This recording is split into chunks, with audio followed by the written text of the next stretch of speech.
Sebelum lanjut, seperti biasa, Mimin mau ngucapin terima kasih buat orang baik yang udah nyawer. Kali ini kembali lagi dari Tawis Akin Fedora. Pesan, selamat menunaikan ibadah puasa.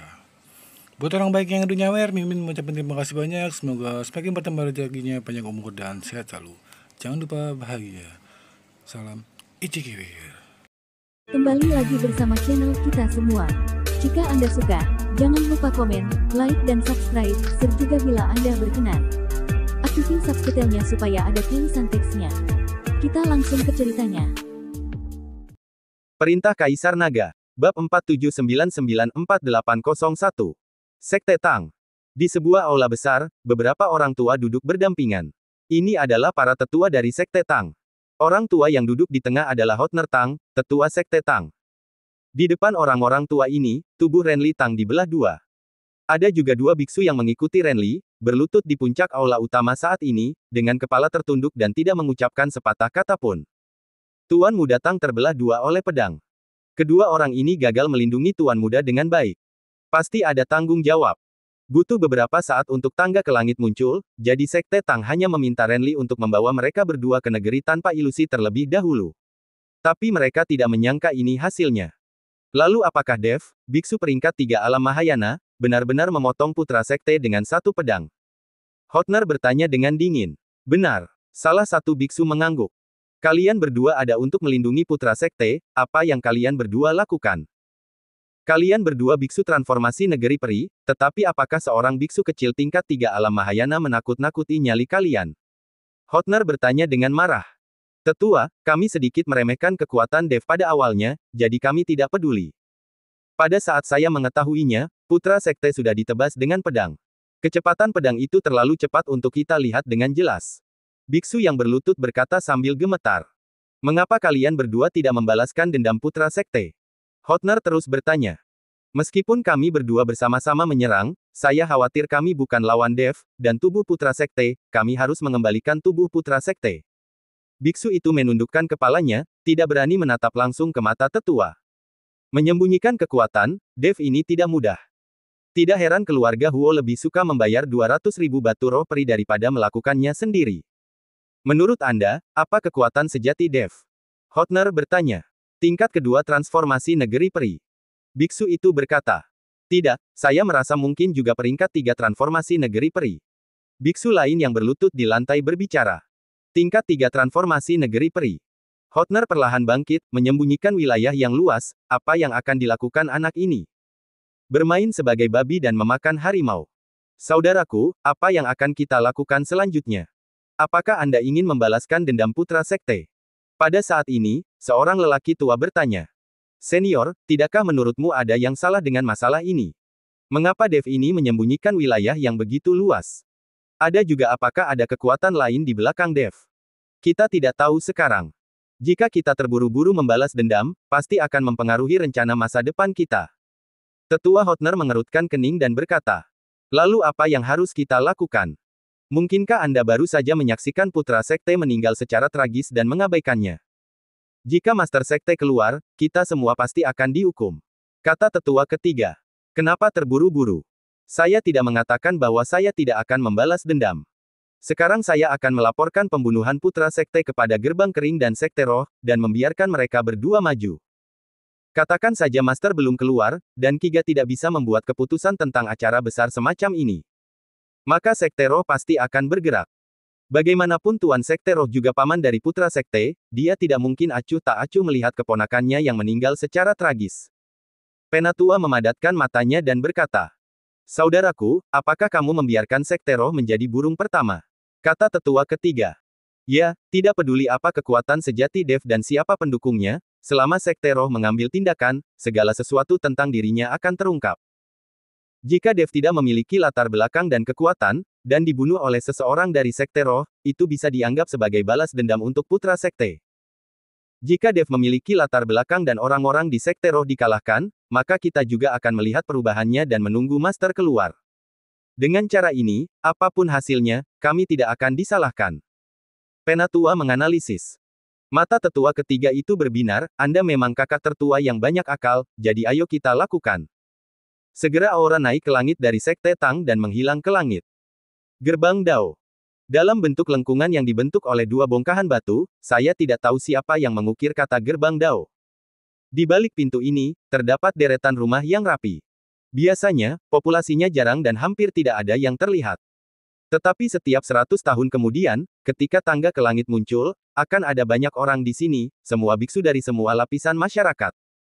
Para biksu ini sedang menunggu di gerbang Dao kedatangan tangga ke langit, dan sambil menunggu, mereka juga akan berdagang satu sama lain di sini.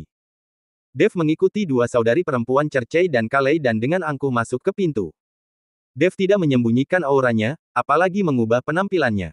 Melihat kedatangan Dev, banyak orang sedikit terkejut. Bagaimanapun, keluarga Huo memiliki 200.000 batu roh peri, dan mereka menawarkan hadiah untuk membunuh Dev. Tapi orang ini berani muncul di gerbang Dao dengan wajah angkuh. Apalagi sekarang tangga ke langit belum muncul, dan kekuatan semua pihak tidak sepenuhnya bertanggung jawab atas gerbang Dao. Jika seseorang dari keluarga Huo membunuh Dev di sini, tidak ada yang akan maju untuk menghentikannya.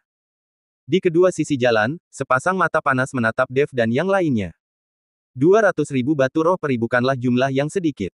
Selain itu, banyak biksu yang datang ke sini adalah puncak 9 alam Mahayana, serta mereka yang telah dipromosikan ke transformasi negeri peri. Orang-orang ini adalah yang paling membutuhkan batu roh peri. Namun, penampilan Dev di pintu gerbang begitu terang-terangan membuat banyak orang yang memiliki keraguan di hati, dan tidak berani melakukannya sesuka hati. Bagaimanapun, Dev bukanlah orang bodoh. Jika dia berani muncul, itu membuktikan bahwa dia sudah bersiap sejak lama. Mungkin masih ada kekuatan di balik Dev sebagai pendukung. Jadi sebelum mereka mengetahuinya dengan jelas, saya khawatir tidak ada yang berani melakukannya terlebih dahulu, lagi pula, pistol menembak burung pertama. Kakak, begitu banyak orang di sekitar yang melihat kita, aku sangat malu, apakah karena kita begitu cantik? Kalei merasakan mata panas orang-orang di sekitarnya, dan berkata dengan malu-malu. Jangan GR, orang-orang ini semua memandang Tuan Chen. Di mata mereka, Tuan Chen adalah bank sumber daya berjalan, 200.000 batu roh peri, itu tidak sedikit. Cercei menatap kosong pada Kalei dan berkata. Dev sendiri tidak peduli dengan tatapan orang-orang di sekitarnya, justru menemukan tempat dengan lebih banyak orang, bergerak, dan memanggil unicorn api kecil. Persetan. Apakah binatang suci itu unicorn api? Tidak mungkin, bagaimana bisa ada binatang ilahi di dunia surga dan manusia? Sangat kecil, apakah itu akan menjadi hewan suci, sebesar anjing? Semua orang tertarik dengan unicorn api Dev, dan mereka mengamati satu persatu, bertanya-tanya apakah Dev memiliki binatang suci di sampingnya. Apa yang dilakukan Tuan Chen? Mengapa dia tiba-tiba menjadi begitu sombong? Penguasa istana ke-10 berada dalam kegelapan, melihat Dev tiba-tiba datang ke gerbang Dao, dan dia sangat angkuh, saya benar-benar tidak tahu apa yang direncanakan Tuan Chen. Kakak, apa pendapatmu tentang Dev? Kenapa dia sangat angkuh di gerbang Dao? Kelly menatap Kaizen dan bertanya di kerumunan. Saya tidak tahu, apakah dia merasa kota matahari dan bulan kita memiliki tempat di gerbang Dao, jadi dia tidak takut lagi. Kaizen juga penuh dengan keraguan. Ini semua salahmu. Sekarang baik ayah maupun guru Wallace tidak ada di sini, Anda dapat memberitahu Dev sebelumnya, supaya tidak membuatnya begitu merajalela. Jika seseorang menargetkan Dev sekarang, kamu pergi ke puncak untukku. Jika sesuatu terjadi pada Dev, aku tidak akan memaafkanmu. Kelly memelototi Kaizen dan mengeluh kepadanya. Kamu benar-benar gadis besar yang mudah merajuk. Kaizen menghela nafas. Apa yang kalian lihat, apakah kamu melihat binatang buas? Lihat lagi, gali matamu. Pergi dari sini. Dev dengan arogan mengarahkan pedang tebasan naga di tangannya dan mengutuk semua orang di sekitarnya. Semuanya. Cercei dan Kalei menatap Dev dengan kaget di wajah mereka.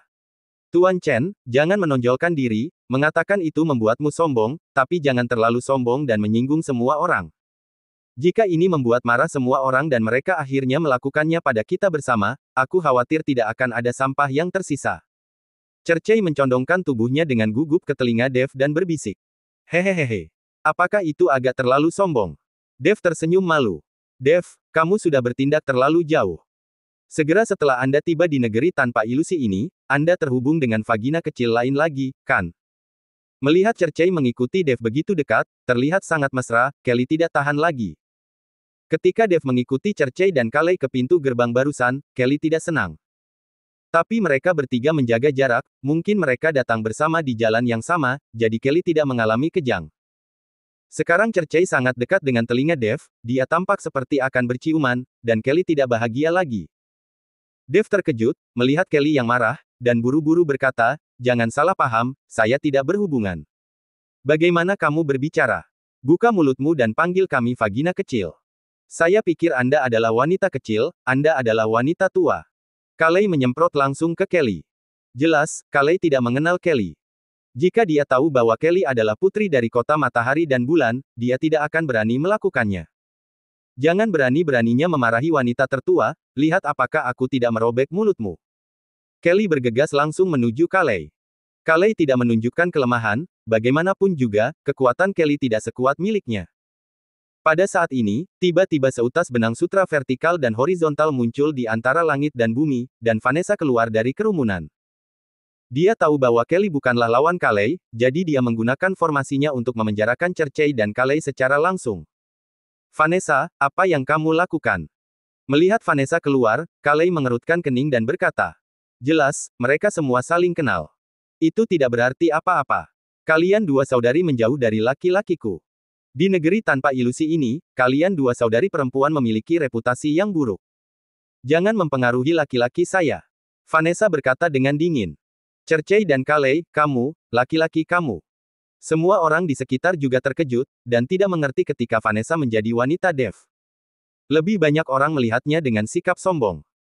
Drama semacam ini yang awalnya dibuat untuk menangkap Junior Tree adalah yang terbaik, tapi ini adalah dunia surga dan manusia, dan itu normal untuk 3 istri dan 4 selir, jadi tidak ada yang bisa dikatakan Junior Tree. Tapi keempat wanita ini saling bercinta, dan itu tetap luar biasa. "Oke, jangan membuat masalah, ini salah paham. Dev sedang bermain sirkus di tengah. Awalnya berpura-pura, tapi sekarang sayang sekali untuk ditertawakan oleh orang lain. Ini adalah gerbang Dao, bukan tempat Anda menuangkan dan berguling." Pada saat ini, seorang lelaki tua berjubah hitam lebar keluar dari kerumunan. "Bukankah ini tetua dari gerbang kering? Saya tidak menyangka gerbang kering datang sepagi ini. Gerbang kering juga memiliki tempat di sini, dan mengelola Ordo Sekte Dao. Dev ini sedang tidak enak badan saat ini.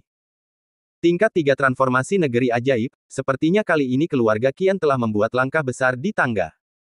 Ketika semua orang melihat lelaki tua yang keluar, mereka mulai berbicara satu demi satu. Dev sedikit mengerutkan kening dan menatap lelaki tua itu, "Ini masalah pribadi keluarga saya. Apakah kamu sebutir telur? Apakah kamu sangat peduli?" Orang tua itu tercengang. Semua orang di sekitar juga terkejut. "Sialan. Biksu tingkat 3 transformasi negeri peri, apakah Dev berani memperlakukannya dengan arogan?" Penguasa istana ke-10 mengerutkan kening dalam kegelapan, dan ekspresinya menjadi serius. Dia mengenal lelaki tua ini, penatua dari gerbang kering, dan gerbang kering sulit untuk dihadapi. Qian tua di istana ke-10 adalah tetua dari gerbang kering. Setelah memasuki istana ke-10, dia memiliki status yang sangat tinggi dengan mengandalkan teknik deduksi. "Nak, kamu sedang mencari kematian." Wajah lelaki tua itu murung sesaat, dan dia memarahinya di depan begitu banyak orang. "Ini terlalu menipu," desir. Begitu suara lelaki tua itu jatuh, pedang tebasan naga di tangan Dev sudah menebas ke arah lelaki tua itu. Karena dia akan berpura-pura, seseorang kebetulan melompat keluar untuk bekerja sama dengannya, tentu saja Dev tidak akan melepaskan kesempatan ini. Tebas saja dengan pedang.